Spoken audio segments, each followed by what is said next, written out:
যখন পরম্পরা বহন করা হয়। পরম্পরা, পরম্পরা অবিকল আম্রফলের মতোই হয়। যখন ক্ষুদ্র থাকে তখন সবারই তিক্ত লাগে। কিছুকাল পরে তার স্বাদ হয় টক। যার সেই স্বাদ পছন্দ সে তাকে গ্রহণ করে নেয়।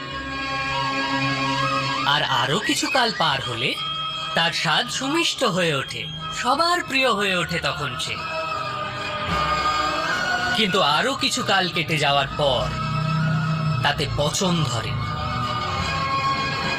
তা থেকে দুর্গন্ধ বের হয় মহামহিম। যে খায় সে ব্যাধি আক্রান্ত হয়ে পড়ে, আর অবশেষে পড়ে থাকে সেই ফলে শুষ্ক বীজটি, যার কোনো উপযোগিতা নেই। আমি পরম্পরার বিরোধী নই মহামহিম, কিন্তু পরম্পরা যখন শোষণের উৎস হয়ে ওঠে, সুখের পরিবর্তে দুঃখ দান করে, তখন সেই পরম্পরাকে সমাধিস্থ করে নূতন পরম্পরাকে জন্ম দিতেই হয়। আর কোন পরম্পরা পচা গলা হয় সেটা কে নিশ্চিত করে? আপনি বাসুদেব?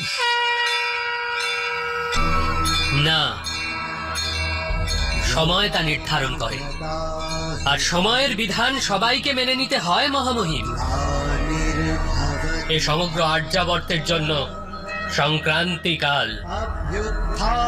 যেমন সংক্রান্তিতে সূর্য নারায়ণ নিজের পথ পরিবর্তন করে, তেমনি সমগ্র আর্যাবর্ত নিজের পথ পরিবর্তন করতে চলেছে। পুরাতন পরম্পরা চূর্ণ হবে, পুরাতন সাম্রাজ্য ধ্বস্ত হবে, নতুন ধর্ম স্থাপিত হবে, আর নতুন যুগের আরম্ভ হবে মহারথী বিশ্ব। আর সময়ের এই চক্রে আপনি কোন পক্ষে থাকবেন সে নির্ণয় আপনাকেই করতে হবে, কারণ সময়ের এই আবর্তনে সকলেই প্রভাবিত হবে।